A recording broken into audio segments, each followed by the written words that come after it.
you would be shocked to see all that is coming to you, all that is about to happen for you, all that is possible for you. And it's not because you prove anything or earn anything or do anything to achieve anything or get anything. It's because you remember who you truly are. And you see, all that's seemingly in the way of all that I just mentioned, everything that's inevitable, that's destined for you to create, to experience, to receive, to become, it's all a natural reflection, a natural expression of who you already are. But there's just something in the way, and that is the past. You see, your future is often being tainted and limited by your past. And therefore, the present moment is being contaminated with a story and an unresolved sense, a concept of yourself that has been programmed and taught and conditioned to be far less than who you truly are. And because we carry around this sense of ourself, which is limited and born out of lack and fear, we are holding on to a story that is not serving us. And from within that not serving story, we have a feeling, a core feeling as to who we believe we are, what we believe we are. And it almost always comes down to some sense of unworthiness, of not belonging, of not being enough. And that is somewhere at the root of all of us, because it is a part of the human conditioning. And as a result of carrying that feeling around, it's infiltrating in some degree or another into what we believe is possible, into what we feel we can step into, our creative capacity, our authentic expression, our willingness to receive, and many other things in between. It is that sort of sense of safety and familiarity, that comfort zone that we're operating within, that is born out of that degree to which we are identified with being unworthy. And that believing in that limitation, in that sense of lack, gives rise to very familiar feelings. But the problem is not the feelings. The problem is that we've developed strategies and tactics and ways of not feeling those feelings. And when we don't feel those feelings, funnily enough, we reinforce that sense of self that believes we are those feelings. You see, it's so counterintuitive. The mind and the ego is doing everything that it can to protect itself from these feelings, trying to avoid the past that gave rise to these feelings, trying to create a new future, all the while reinforcing a future to be in alignment, in accordance with the past that we no longer want to experience, only because we're resisting what we're feeling now. And this is the unglamorous yet powerful, liberating work, which is the only true freedom that there is. Everything else is but a cope. It's but an escape. It's a bypassing of who we are being, what we are feeling, what we are believing about ourselves, which is the only thing that stands in between who we think we are and who we truly are. Because again, who you truly are is freedom, is peace, is love, is joy, is abundance. That is the well-being of your true self. But the only way you can know that truly, wholly, completely is, funnily enough, through all of the relative things that you're holding on to. Because the only reason you're holding on to them is because you won't let go of them. And you won't let go of them because you won't look at them. And you won't look at them because you're afraid of feeling them. And I know that this is so not what we want to hear. It's so not glamorous, but it is so the truth of the way into all that you're meant to create, experience, and manifest. And I speak from experience, even with this YouTube channel, because I had been wanting to create videos, and I've been wanting to put myself out there, and I've been wanting to share my ideas, and I've been wanting to start and grow a YouTube channel for years. But I told myself it wasn't the right time. And I told myself that I wasn't ready yet. And I told myself I needed to learn more. I needed to get more experience. I needed to develop certain skills. I needed to improve myself because I wasn't there yet.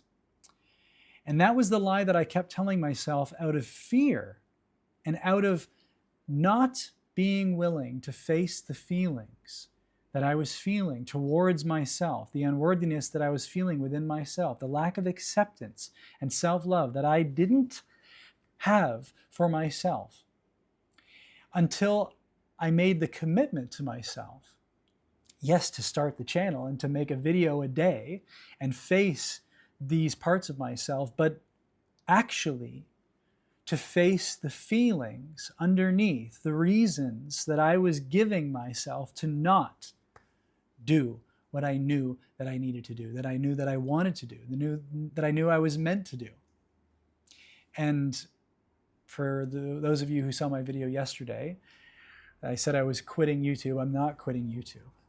I love YouTube, and I love all of you, and I love this practice and this process and this expression.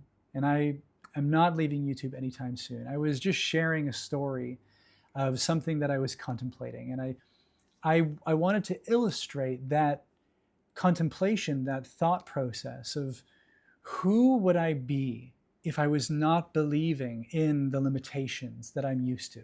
Who would I be if I didn't contain myself to a sense of lack, into a comfort zone of who I'm trying to keep myself safe as? Who would I be if I stopped trying to preserve this small version of me and get out beyond all that I'm afraid of, all that I'm unwilling to face, all that I'm unwilling to feel? Who would I be? And what would become available to me if I was willing to put it all on the line, including those things that I'm intimidated by within myself, that I'm not willing to confront within myself, not willing to embrace and accept and feel and see within myself? And you see, that was the intention that I started with from the very beginning on YouTube. Yes, I wanted to share my ideas. Yes, I wanted to connect with like-minded people. Yes, I wanted to commit to this vision that I have for humanity, for myself, for the world. But my number one intention was to become so comfortable with the discomfort within myself that was holding me back from living in alignment with who I truly am. And when I really allowed myself to go there, to face everything that was coming up, every time I pressed record, every time I pressed post, every time I received a comment that triggered something within me, that was a reflection of what I was believing about myself. You see, that's the key. We think that the world has thoughts of us. We think that it's this person to blame or this experience that's holding us back. It's this memory. But it's not. It's only you. And all of those things only affect you and influence you because on some level you believe them about yourself. And there's a feeling in that belief that's holding you back from facing that sense of yourself and getting out beyond it, healing it, integrating it, becoming whole again, becoming more of who you already are. But it takes commitment, and it takes a willingness to go where you don't want to go. And it really has nothing to do with the outer world or other people or anything external. It has everything to do with what's going on within. And the number one thing is to admit to yourself with self-honesty and compassion that you are stopping yourself. And it's for the reason that you probably don't want to admit, that you're afraid, that you're scared, that you're feeling unworthy, that you're feeling like you're a fuck up, that you're just, it's not going to work out, that other people are going to have judgments when really you have judgments. And when you face that with the self-honesty and the acknowledgement that you're actually the one creating it, then you reclaim the power to actually confront it, to actually work with it, to actually integrate it so that it doesn't hold you back anymore.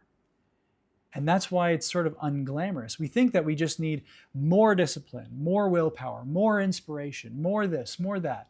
When actually, what you really need is more compassion, more acceptance, more self-love, more of a willingness to look at yourself as you are, as your being.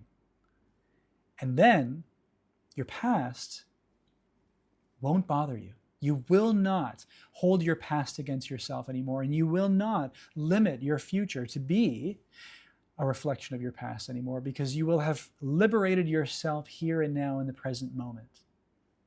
We're only trying to get somewhere in the future, or we're only trying to avoid or change our past because we're unwilling to face what's happening here and now. And when we radically take ownership over our direct experience, we become the creator of our reality here and now. And we literally change our destiny. We step into a new future. We shift into a different timeline. And that is the power that you have with your consciousness, with your imagination, to look at what is. Not to indulge in it, not to make a whole story out of it, not to become identified with it, but becoming so aware of what's going on. Not running from it, not trying to change it, not trying to control it, not trying to manipulate it, not trying to bypass it, but actually just being so okay with it. And when you're so okay with yourself as you are, funnily enough, now you have the power to create what you want. And it's counterintuitive, and the mind wants to argue and think that I have to do this, I have to earn this, I have to become more, I have to improve. All of those are the coping mechanisms to avoid what's happening now. It's trying to get you out of this moment now into something better, into something that you perceive to be more preferable than what is.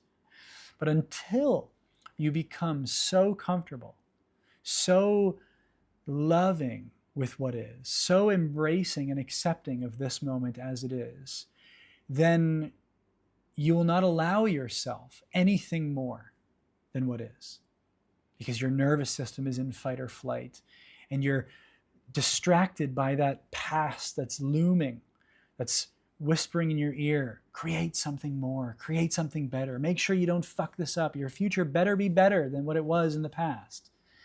All of that is unnecessary pressure born out of the unresolved experience, which is here and now. And I speak from experience.